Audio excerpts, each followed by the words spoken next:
माननीय प्रधानमंत्री जी के स्थाई पर 23,123 करोड़ का जो इमरजेंसी रिस्पांस और हेल्थ सिस्टम प्रिपेयर्डनेस पैकेज है,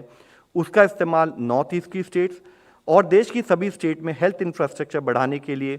और कोविड मैनेजमेंट के उसके इसलिए इस्तेमाल किया जाए, जिसमें मुख्यतः हम आप लोगों की दृष्टि में लाना चाहेंगे कि इस पैकेज के तहत करीब 20,000 नए आईसीयू बेड्स बनाए जाएंगे, जिसमें से 20% बेड पेडियाट्रिक आईसीयू बेड्स होंगे, यानी कि छोटे बच्चों के लिए बनने वाले आईसीयू बेड्स। साथ ही इसी पैकेज के तहत हर जिले में एक पेडियाट्रिक यूनिट बनाई जाएगी और साथ ही हर स्टेट के लेवल पर, यूनियन टेरिटरी के लेवल पर एक centre of excellence for paediatric children बनाया जाएगा, जो कि इन जिले स्थाई पर बनने वाली पेडियाट्रिक यूनिट्स की हैंड होल्डिंग करेंगी, उनको टेली आईसीयू सर्विसेज प्रोवाइड करेंगी, ताकि फील्ड स्थाई पर हर पर्टिकुलर चाइल्ड अगर वह बीमार होता है और वह इस सेंटर पे आता है तो उसको प्रॉपर ट्रीटमेंट मिल सके। उसके साथ ही इसी पैकेज के तहत एडिशनल बेड्स, चाहे वह हमारे कम्युनिटी हेल्थ सेंटर्स हों, चाहे हमारे प्राइमरी हेल्थ सेंटर्स हों, वहाँ पर based on need, based on case trajectory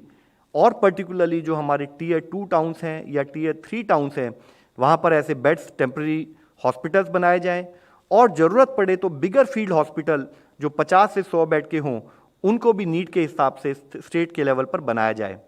जैसे कि एक स्थाई पर पीएसए प्लांट सैंक्शन किए जा रहे हैं, उसी के साथ ही इस पैकेज के तहत 1050 numbers of liquid medical oxygen storage tanks hospital स्थाई पर बनाए जाएंगे, जो कि मेडिकल गैस पाइपलाइन से नियुक्त होंगे, ताकि जब भी कभी वहाँ पर कोई प्लांट लगे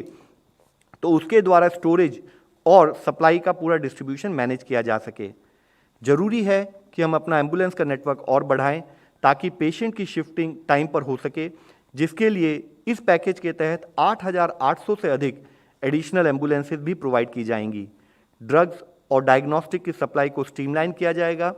और गवर्नमेंट ऑफ इंडिया के स्थाई से एक buffer stock in collaboration state government बनाते हुए, ताकि ड्रग्स और डायग्नोस्टिक्स में भी कोई कमी ना हो। साथ ही कैसे हम अपनी एचआर को अपग्रेड करें, either using in terms of under graduate और पोस्ट ग्रेजुएट मेडिकल इंटर्न्स या फाइनल ईयर के एमबीबीएस के स्टूडेंट्स, बीएससी और जीएनएम नर्सिंग के स्टूडेंट्स, ताकि हम कंटिन्यूस बेसिस पर अपने देश के हर प्रांत में मेडिकल सर्विसेज प्रोवाइड कर सकें। इसी के साथ ही जैसे हम सबको अवगत है कि किस तरीके से कोविड और इमरजेंसी इन्फेक्शियस डिजीज मैनेजमेंट में हमारा मूवमेंट हम चाहते हैं कि कंट्रोल करें, रेस्ट्रिक्ट करें, तो अगर कोई छोटी बीमारी हो तो उसके लिए कैसे हम टेलीमेडिसिन का इस्तेमाल कर सकें, तो इसी पैकेज के तहत देश के हर जिले में एक टेलीमेडिसिन हब बनाया जाएगा, जिसके द्वारा ई संजीवनी यानी कि टेली कंसल्टेशंस उस लेवल पर प्रोवाइड की जाएंगी। इस विषय में बात करते हुए जरूरी है, जैसे कि माननीय प्रधानमंत्री जी ने कहा है, कि अगर हमें इन्फेक्शन मैनेज करना है, अगर हमें कंटिन्यूस बेसिस पर इस लड़ाई को जीतना है, तो जरूरी है कि हम होल ऑफ गवर्नमेंट और होल ऑफ सोसाइटी के रूप में कार्य करें, यानी कि एक स्थाई पर वह इंडिविजुअल, हर नागरिक, और दूसरे स्थाई पर गवर्नमेंट। हम इन लोगों से क्या क्या एक्सपेक्ट करते हैं, क्या क्या हम चाहते हैं कि जो हमारे फोकस एरियाज बने रहें। तो जैसे इंडिविजुअल लेवल पर इससे पहले भी इस मंच पर हमने चर्चा की है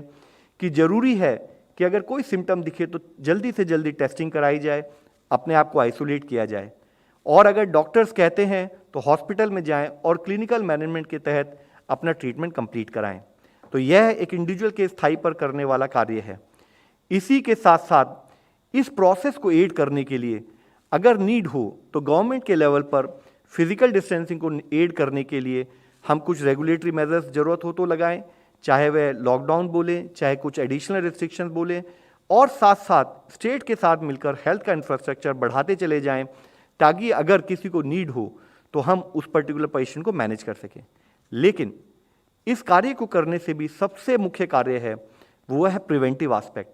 यह बीमारी अपने आप नहीं फैलती, यह बीमारी केवल तभी फैलेगी जब हम उसको फैलने देंगे, यानी कि अगर हमारे बिहेवियर में, हमारे एक्शन में कोई ऐसा कार्य होगा कि जिसके द्वारा एक मनुष्य से दूसरे मनुष्य तक इन्फेक्शन जा सकता है, तो जरूरी है कि हम प्रिवेंटिव एस्पेक्ट पर काम करें, और उसके लिए इंडिविजुअल और कम्युनिटी एट लार्ज को कोविड अप्रोप्रिएट बिहेवियर, यानी कि simple tools like use of mask, 2 गज की दूरी और हैंड हाइजीन। तो अगर हम इस प्रिवेंटिव एस्पेक्ट पर कार्य करते रहेंगे तो टू दैट एक्सटेंट हमारा इन्फेक्शन कम फैलेगा, एंड टू दैट एक्सटेंट हमारा जो स्ट्रेन है हेल्थ इंफ्रास्ट्रक्चर पर वह कम होगा और क्वालिटी ऑफ केयर हम बढ़ा पाएंगे।